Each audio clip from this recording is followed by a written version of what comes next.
Naquela toca mora um bicho feio chamado medo. Quando ele dorme, sonha com 3 gaiolas e um segredo. Naquela nuvem mora uma águia que se chama coragem. Quando ela voa, beija o sol e a lua com sua imagem. Vem, sai da toca e voa comigo numa espiral. Vou te levar ao centro de uma infinita catedral. Trecho de Cuca, O Segredo da Alma de Ouro, de Leila Assunção.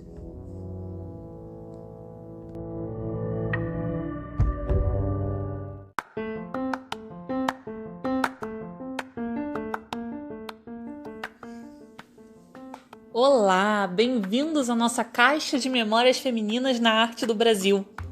Meu nome é Vanessa Mebos e este é o As Donas da Arte, o podcast em que todo mês se conta a história de uma artista mulher em nosso país.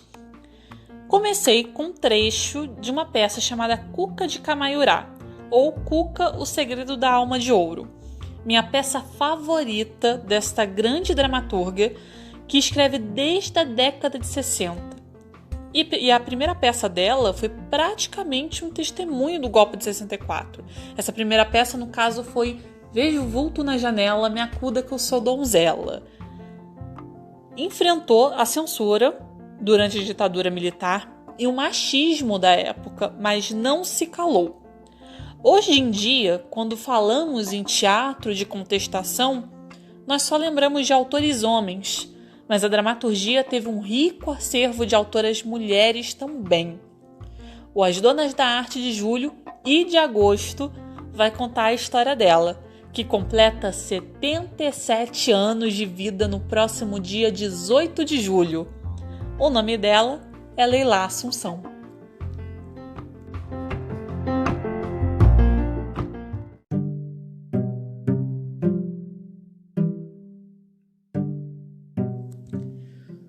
Bom, essa história é de uma dramaturga que eu gosto muito, então eu não tenho como falar num episódio só. Eu sou muito fã da Leila, sou muito fã da obra dela, então ela vai ser a dona da arte de julho e agosto. A gente vai conhecer agora a parte 1 da história dela e da obra dela, e em agosto vamos ter a parte 2. Combinado? O nome de batismo dela é Maria de Lourdes Torres de Assunção. Ela nasceu em Botucatu, em São Paulo, em 18 de julho de 1943. O nome artístico, Leila, veio de um apelido que ela mesma escolheu aos 5 anos. Ela foi campeã nacional de saltos ornamentais e cursou pedagogia em São Paulo. E durante essa época da faculdade, ela morou em um pensionato de freiras. Essa informação é importante, pois essa é a temática da sua primeira peça de teatro, que eu falei na apresentação. Vejo o vulto na janela, me acudam que sou donzela. Essa peça é o início de uma espécie de tradição em algumas das peças dela. A protagonista, uma parte das peças dela se chama Maria, ou Mariazinha. Na peça da Cuca de Camaiurá tem até uma personagem que se chama Mariazinha também, mas ela não é protagonista. É uma espécie de autorreferência, já que a mesma se chama Maria, né? Vejo um vulto conta a história de um pensionato de moças em meio ao fervor do golpe de 64. As personagens são retratos que, de certa forma, ficaram interessantemente atemporais da militância tanto de esquerda quanto da direita. É até interessante ler a peça porque você pega algumas falas de personagens e são coisas que não só poderiam ser ditas nos dias de hoje, mas são de fato ditas nos dias de hoje. É muito interessante. E ela não fez uma peça pensando assim, vou falar sobre o golpe de 64. Simplesmente aconteceu, ela estava vivendo esse momento. Então é uma espécie de testemunho mesmo. Em sua biografia, Leila Assunção, A Consciência da Mulher, que é da Eliana Patti, ela diz, abre aspas, eu estava apaixonada pelo mundo, pelo Jango, descobrindo Marx, Comecei a me engajar. O DOPS perseguia a gente. Baixou no pensionato uma vez procurando uma das nossas colegas, a Ondina, que foi presa, depois solta. Fecha aspas. O Jango, no caso, era o ex-presidente João Goulart, que foi deposto com um golpe militar. E o DOPS, também citado no trecho, era o Departamento de Ordem Política e Social, órgão histórico de repressão política. Ela era simpatizante do movimento comunista, podemos dizer, mas ela só estava envolvida culturalmente mesmo com a causa. Ela participou, inclusive, de uma frente feminista chamada FENEME, Frente Nacional da Mulher, que era um lugar sobre discussão de assuntos políticos, inclusive a liberação da mulher.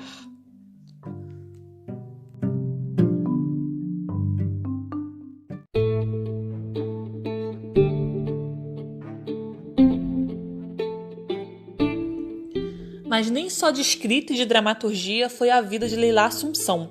Ela fez cursos de desenho, publicidade e moda, tanto que seu primeiro emprego foi de desenhista de moda da Madame Borisca.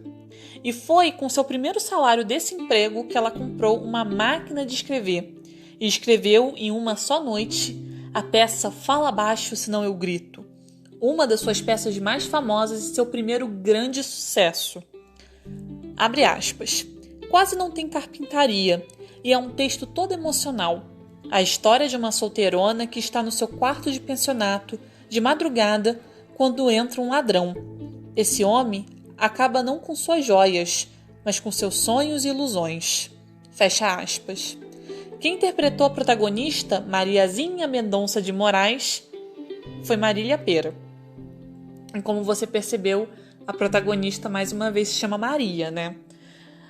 O então namorado da Leila, o Clóvis Bueno, cenógrafo, ele levou o texto para Marília, que disse que era uma obra-prima e acrescentou, mandou um "quando é que eu estreio?". Ficou super empolgada com o texto, com toda a questão e toda a atmosfera da história, né, de Fala Baixo, Senão Eu Grito. Fala Baixo foi bem recebida pela crítica e ficou um bom tempo em cartaz, mas a princípio foi liberada com cortes. A temporada do Rio de Janeiro, em 1970, mesmo depois de premiada, foi proibida novamente. Leila ganhou o Prêmio Molière e do APCA, Associação de Críticos de Arte.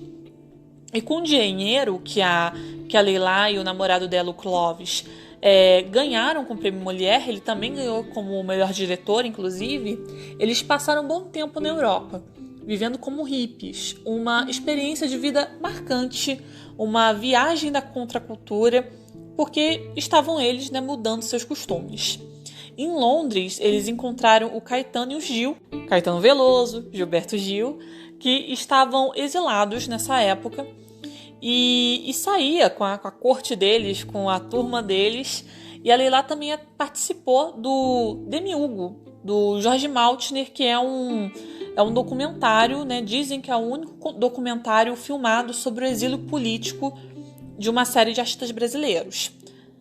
Tem uma história contada nessa época, né, que foi contada por ela mesma para a revista Veja São Paulo, ano passado, 2019, sobre o encontro dela, né, o momento que ela foi apresentada pela produtora Ruth Escobar, em 71, ao ator britânico Laurence Olivier, que é aquele ator que ficou eternizado pelo papel de Hamlet no cinema.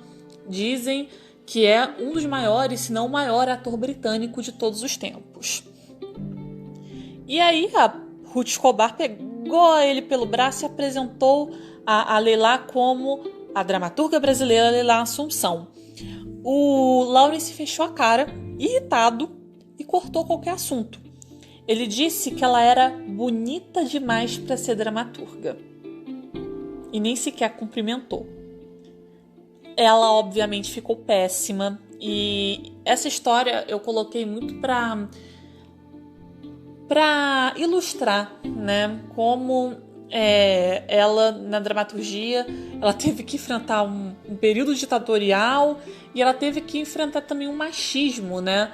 Essa coisa de de sempre colocarem as mulheres numa questão, sempre numa caixinha estética, e como ela precisou lutar contra isso também.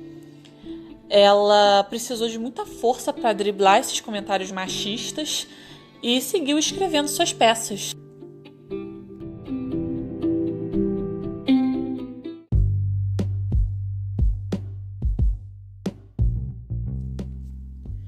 Enquanto hoje em dia, né, termos como masculinidade tóxica, masculinidade frágil, né, estão bem populares, a Leila já trazia a semente desse tema em 71, com a peça Jorginho, o Machão, que conta os conflitos profissionais e amorosos de um jovem que não sabe se quer ser arquiteto ou pintor, se deseja ao seu lado uma mulher conservadora ou liberal.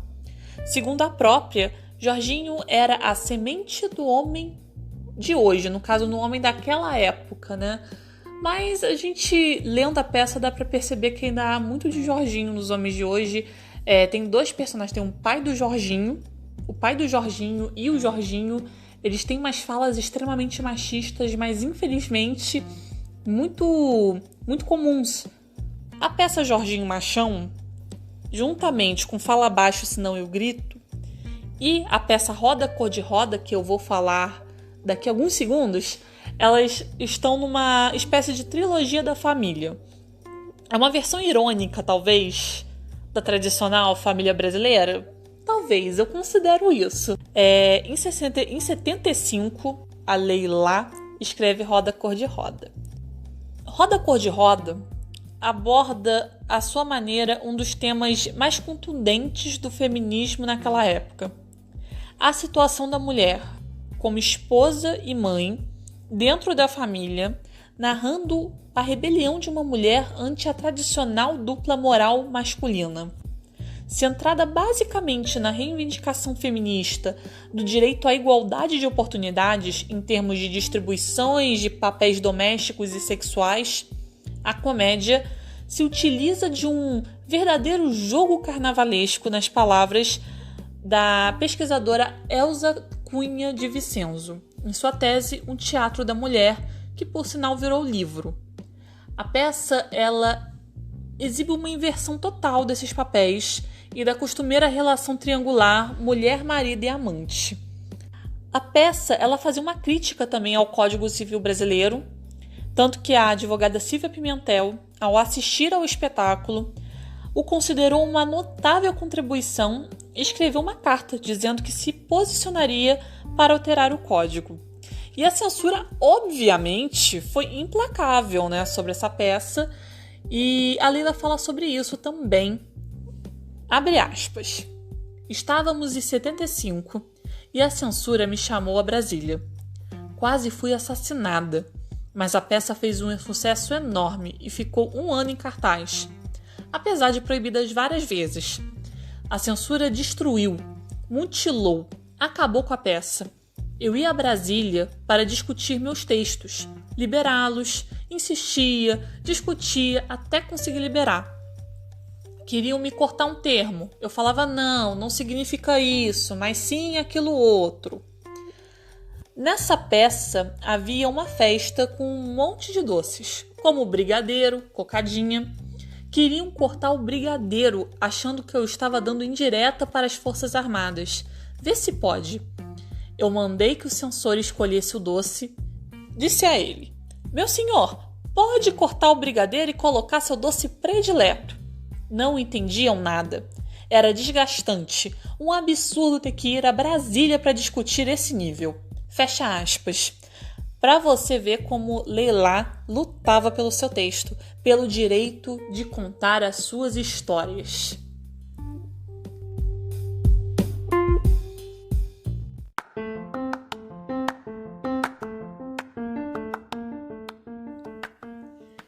E essa foi a parte 1 da vida e da obra de Leila Assunção. A parte 2 irá ao ar em agosto, segunda sexta-feira de agosto, né? Como sempre, segunda sexta-feira do mês. E eu vou contar sobre a carreira de manequim dela. Sim, ela foi manequim do Denner. Desfilou para o Clodovil. Olha só. Também vou falar sobre Cuca, O Segredo da Alma de Ouro, que é a peça cujo trechinho eu falei no iniciozinho do episódio. As obras pós-abertura democrática, e vou falar também sobre Intimidade Decente, outro grande sucesso de público e crítica, né? A peça Intimidade Indecente foi um estouro e também vai ser contada todo esse processo, como aconteceu tudo, no próximo episódio. Se vocês tiverem algum feedback, algum comentário, alguma sugestão, podem me seguir nas redes sociais. Na verdade, o podcast agora tem Facebook e Twitter oficiais, tá bom, gente? facebook.com/asdonasdaarte e o Twitter é @asdonasdaarte, tudo junto, tá? @asdonasdaarte. Obrigado pela sua atenção e nos vemos em agosto. Beijo!